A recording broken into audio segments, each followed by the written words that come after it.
Oops. Mga kamaster, mabilis lang ito na ipapakita ko lang sa inyo yung tripod na aking gamit o ST666. Kaya sa mga naghahanap ng length ng tripod na ito, nandiyan lang mga kamaster sa ating comment section.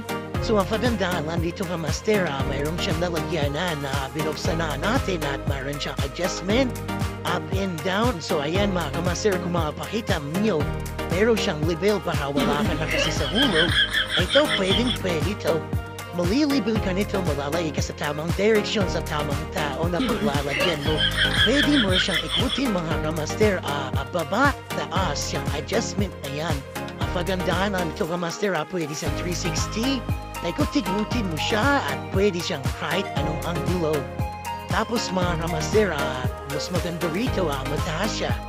Kung pwede ka pang mag-request at babaan, pahabaan pa natin mga master yung bahay niya, tapos ikutin lang natin to, tapos ikutin natin room niya para mas maganda.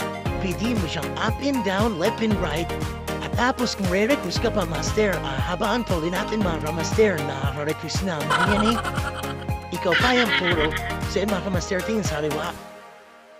Tingin sa kaliwa, isa pa, tingin sa kaliwa, tingin ala, baba, isa pa, Yoko, so ayan mga master, kitang-kita niyo naman diba? Kitang-kita niyo yung galawan, napaka-sulit, napaka-quality.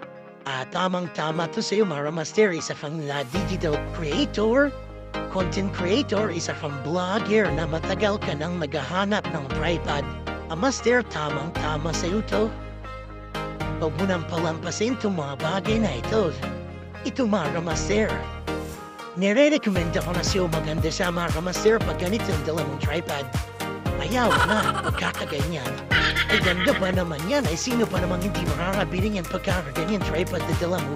Professional vlogger ka na mga kamaster pag dala mo ito. Kaya mga kamaster sa mga naghahanap, ito na mga kamaster yung link sa baba. Maraming salamat po.